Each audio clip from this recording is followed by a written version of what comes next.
Just 12 days before the presidential election, Stephen Dimmitt hosted a right-wing Donald Trump supporter on the Nugget Climbing Podcast. Stephen had not always been sympathetic to Trump. I was one of the people who was, quietly or secretly wishing that he would get assassinated. Stephen discussed following Robert F. Kennedy on Instagram, and then, somewhere along that journey, my algorithm broke. My worldview has shifted massively in the last year because of that, and along that journey, I discovered you. The person Stephen discovered was Kaizen Asiedu. For almost the first 4 years, the podcast had focused exclusively on climbing and never delved into politics. So when Kaizen spent almost 3 hours expressing controversial pro-Trump opinions, people were shocked.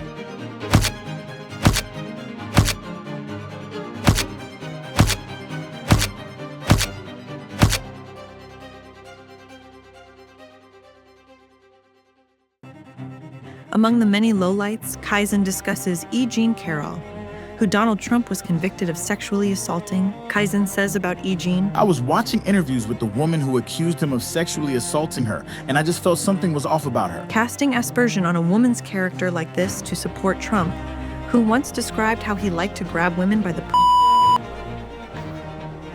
This seems wrong in so many ways and feels so out of place on a climbing podcast designed to uplift people, not judge and condemn. Kaizen then went on to give his opinion on Trump's stance on abortion and asked, what percentage of the population needs to get an abortion? A quick 30-second Google search will tell you that 1 in 4 women will have an abortion in their lifetime in America. And Kaizen dismisses them so easily, then suggested that if they live in a state where abortion is banned, they should move, like that is a solution. If listening to 2 men discussing how women's bodies and health are not important issues to them comes across in a quite disturbing way, it should be noted that it is also dangerous. In states where abortion is banned, women are dying due to the ban. Portion Gumesi bled to death as she was miscarrying after her doctor opted against an emergency procedure that would have saved her. Similar instances are rising.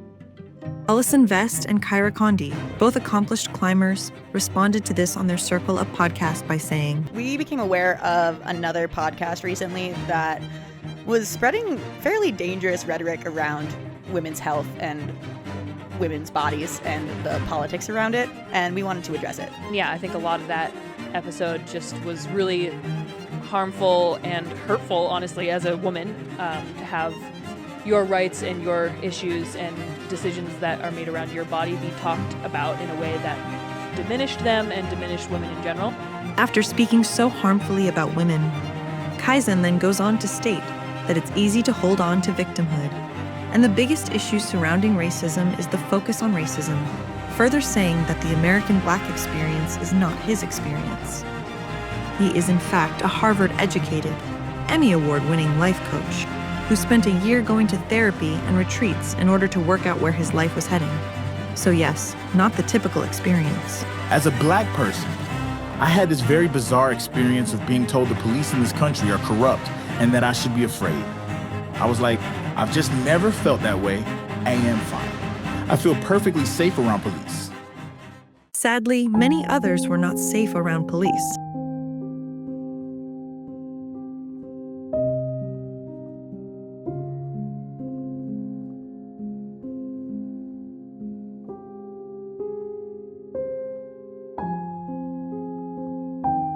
Chris Kalous, one of the original climbing podcasters, put out a podcast with Peterson shortly after the Nugget podcast dropped that discusses racism and gives a more realistic and thoughtful view of racism in America. Chris concluded the podcast by saying, racism exists and it's bad.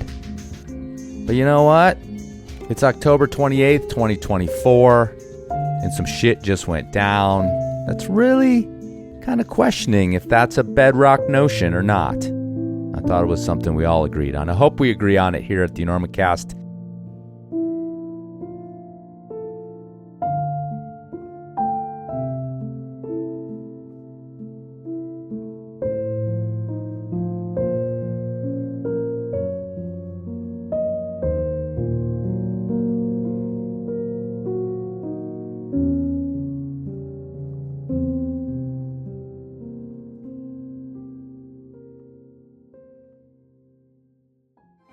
Towards the end of the podcast, Kaizen addresses the rioting and storming of the Capitol on January 6, 2021. stating he was glad Trump called for people to protest, as we need people like Trump to stress test the system. He goes on to say, I didn't see anything egregious in what was done on January 6th. It was scary, but it's like, look, we need to be woken the F up. One last thing that was concerning about the podcast was this time, not what was said on the podcast, but what was omitted. Stephen and Kaizen spend almost 3 hours discussing politics, and not once do they mention the environment or the climate crisis. As young people worry about the future they inherit, wildfires and climate catastrophes become more commonplace. Donald Trump's reaction is to Drill, baby, drill. He refuses to commit America to emissions regulations. And in his last stint as president, pulled America out of the Paris Treaty and turned over swaths of national parks and wild land to fossil fuel extraction companies who are exacerbating the climate crisis. How much Trump will set America and the world back from its goal to reduce emissions and slow global warming is yet to be seen. But it is worrying to say the least. Yet this gets not even a passing moment of recognition during the podcast. So, as we come to terms with Trump regaining power and the chaos that Trump brings,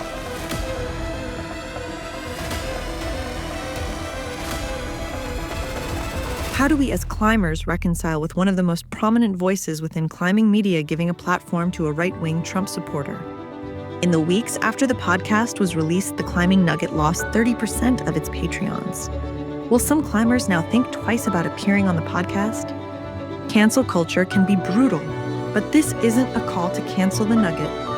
There are all sorts of differing personalities, and differing opinions doesn't stop anyone from contributing to the climbing community.